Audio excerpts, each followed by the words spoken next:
Magandang umaga mga bata! Kumusta naman kayo sa araw na ito? Mabuti naman kung ganoon. Mga bata, bago kayo magsimula sa ating talakay ngayong umaga, tumayo muna kayong lahat para sa ating panalangin. Sa ngalan ng Ama, ng Anak, ng Espiritu Santo. Amen.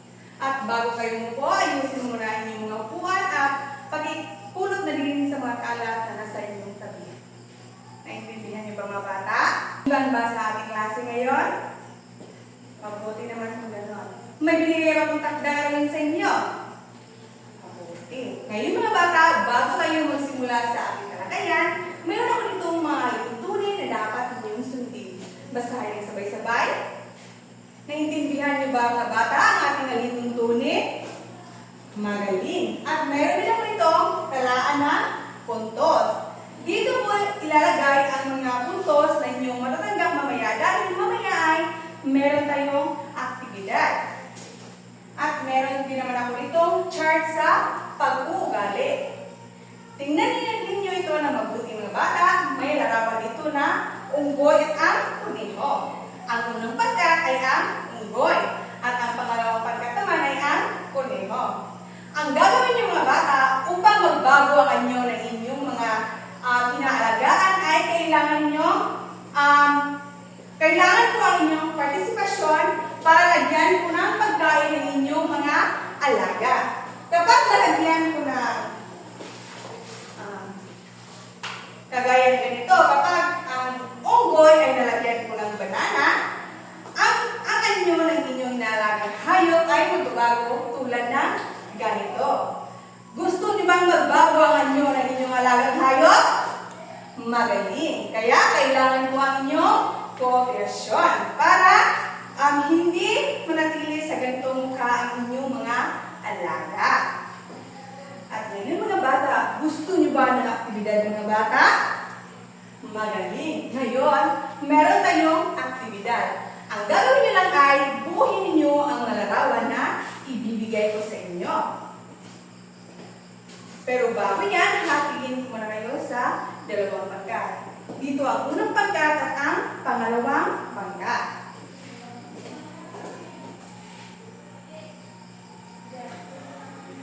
Tapos na ba kayo mga bata? Magaling. Mga bata, ano ang inyong nakikita sa larawan? Magaling. Ang inyong nakikita sa larawan ay ang dalawang punong kahoy. Isang matuwid na kahoy at isang hindi matuwid na kahoy. Mga bata, saan ang mas magandang tingnan sa dalawang kahoy na iyan? Magaling. Ang mas maganda sa dalawang kahoy ay ang kahoy na maganda ang kanyang pagkatayo. Tulad ng ating katawan mga bata, mas maganda tayo tingnan kapag maayos ang ating tayo or maayos ang ating katawan. Mga bata, dahil nakikita ko ang inyong cooperation or nag-cooperate kayo sa ating gawain ngayon, ay bibigyan ko na pagkain ng inyong mga alagang hayop. Ang kuneho ay bibigyan ko na carrot. At ang unang pangkat naman, ang monkey ay bibigyan ko na banana dahil ang pagkain ng monkey ay ang banana. Kaya dahil dyan, magbabago ang anyo ng inyong mga alagang hayop.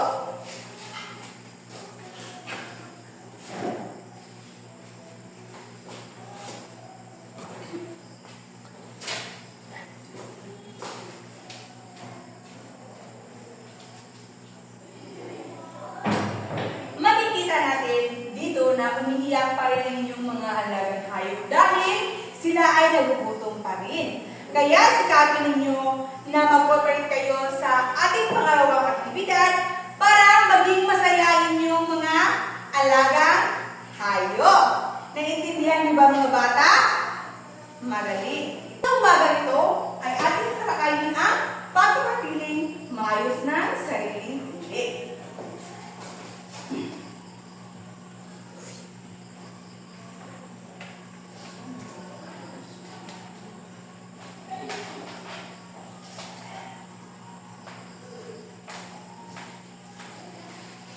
Basahin sabay-sabay.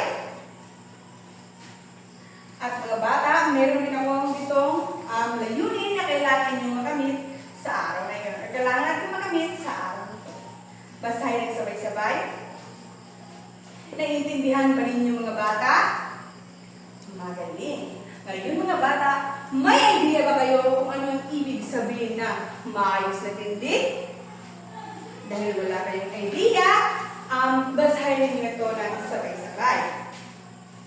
Mga bata, ang maayos na tindig ay kung saan ang isang tao ay mahusay ang kanyang postura, paghinga, sirkulasyon ng dugo, at ang pangkalahatang kalusugan. At ano naman kaya ang maaaring dahilan bakit ang isang tao ay hindi maganda ang kanyang tindig? Magaling. Ang maaaring dahilan bakit kaya ang isang tao or bakit kaya siya hindi maganda ang kanyang tindig dahil sa hindi ayos na pag-upo o di kaya pagkatayo. Ngayon, ipapakita ko sa inyo kung paano ang maayos na pag-upo.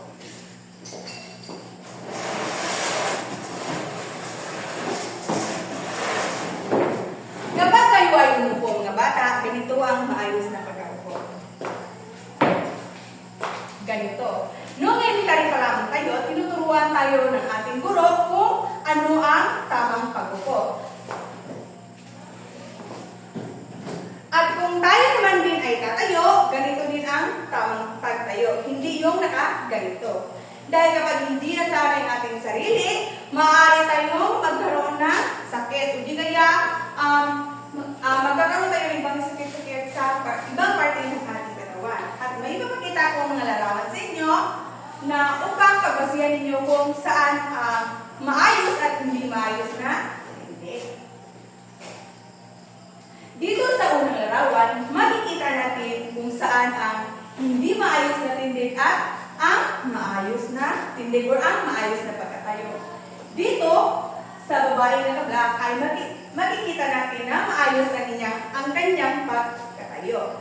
At sa naka-pink naman ay makikita rin natin na hindi maayos ang kanyang pagkatayo.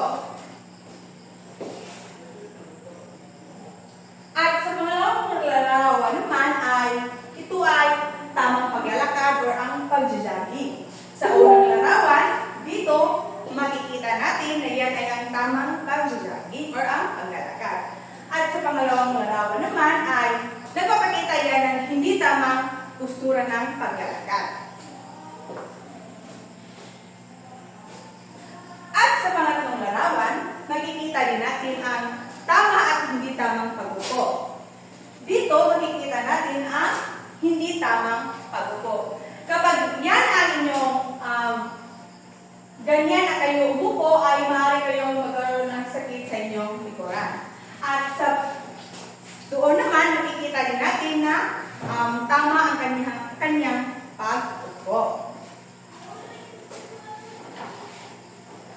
At sa mga bata, huwag natin kalimutan na ang tamang paghiga at hindi tamang paghiga ay sanhi din ng hindi maayos na tindig. Tulad ng ganito mga bata, sa unang larawan, makikita natin na ganyan ang tamang paghiga. Mga bata, ganyan ba kayong higa? Okay, kaya pilitin natin na ating sarili ay masanay kung ano ang tamang paghiga at hindi tamang paghiga. Ano kaya ang mga benepisyo kapag nasanay natin ang ating sarili or nasanay natin ang ating sarili sa maayos na postura or maayos na pagtayo, pag-upo at paghiga? Okay, magaling.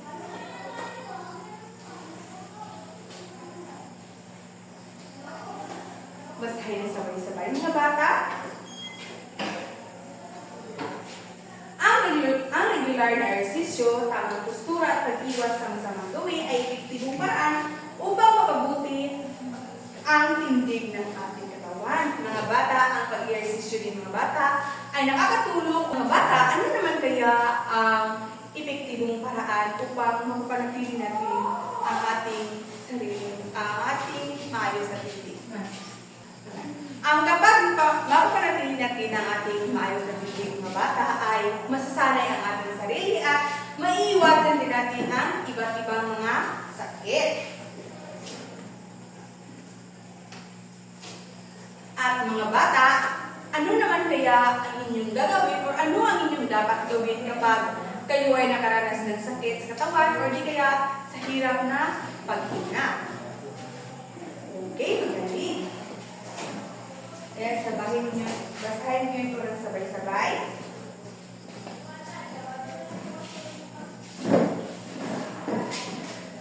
Yung mga bata. Kapag kayo ay nakaranas ng sakit or hirap sa pag-inhawa ay maaari kayong pumunta ng doktor or kumonsulta sa isang doktor.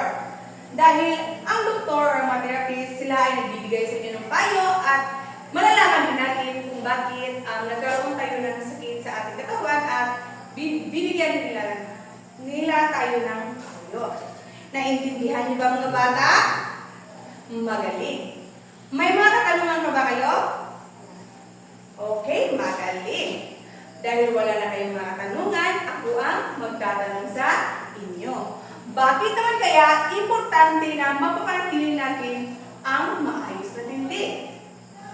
Magaling. Importante na mapapanatili natin ang maayos na tindig para tayo ay makaiwas sa sakit. At mga bata, kapag maayos ang ating tindig ay maganda din tayong tingnan sa ibang tao. Dahil sa ating sarili, makikita nila kung tayo ay meron sakit o walang sakit.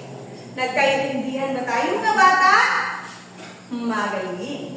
Ngayon mga bata, meron pong aktibidad sa inyo o meron tayong gawain. Gusto niyo ba ng aktibidad mga bata?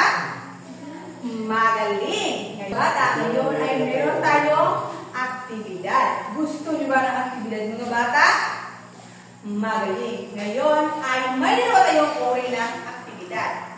At ito ang unang pangkat at ang pangalawang pangkat. Ang unang pangkat, basahin muna natin ang mga tanong ko.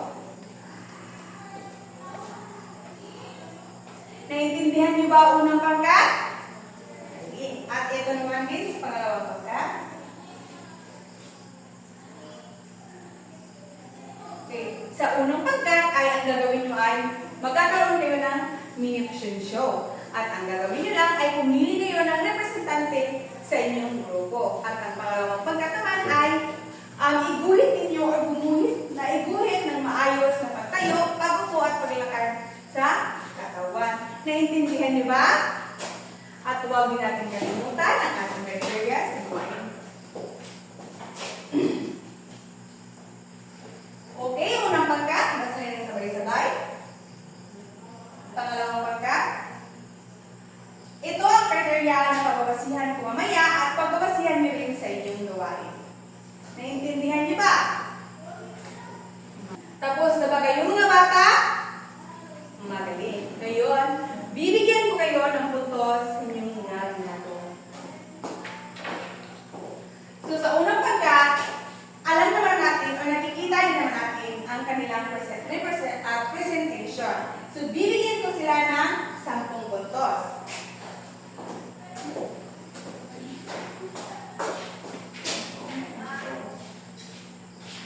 At sa pagkamalikhain naman, ay nakikita din natin na maayos din ang kanilang ginagawa. Bibigyan ko din sila ng 10 puntos. At sa pagkakaisa naman, nakikita ko din ang kanilang cooperasyon. Kaya bibigyan ko rin sila ng 5 puntos.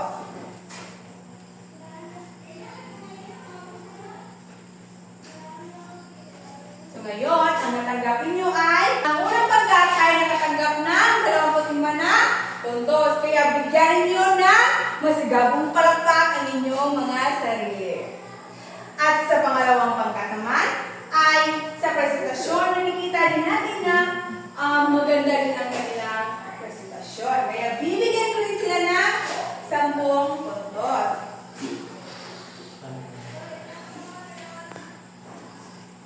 At sa kawastuhan naman, nakikita ko din na maayos din naman ang kanilang ginugit. Kaya bibigyan ko din sila ng 10 puntos.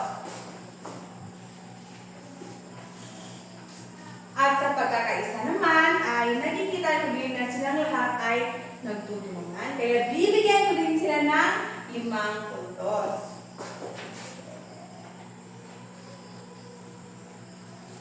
Ang pangalawang pangkat ay nakatanggap ng 25 puntos. Kaya bigyan din ninyo ng masigabong palakpakan ng inyong mga sarili. Doon, dahil sa ating pangalawang aktibidad ay nag-cooperate pa rin kayo mga bata. Kaya bibigyan ko rin ng iba pang pagkain ng inyong mga alagang mga hayop para hindi na ito iiyak pa. Kaya ang kuniho ay bibigyan ko naman ng isa pang pagkain at ito ay ang carrot. At ang monkey naman o ang unggoy ay bibigyan ko rin ng isa pang banana para hindi na siya iiyak. Kaya ngayon mga bata, ang inyong mga alagang mga hayop ay sila ay naging masaya.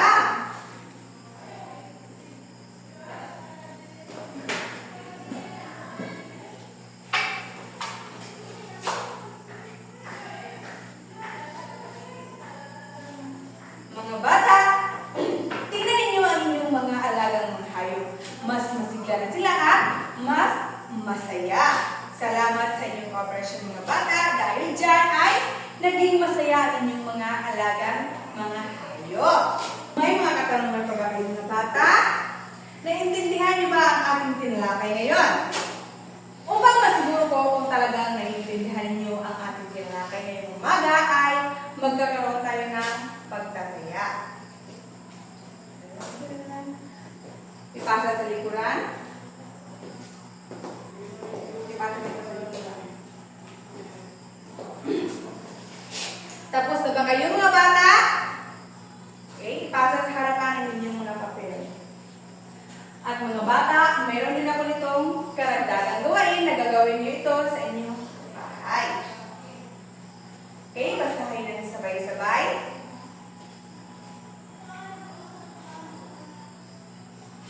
Okay, mga bata, ang ating takdang alin o karagdagang gawain ay ipasa ninyo ito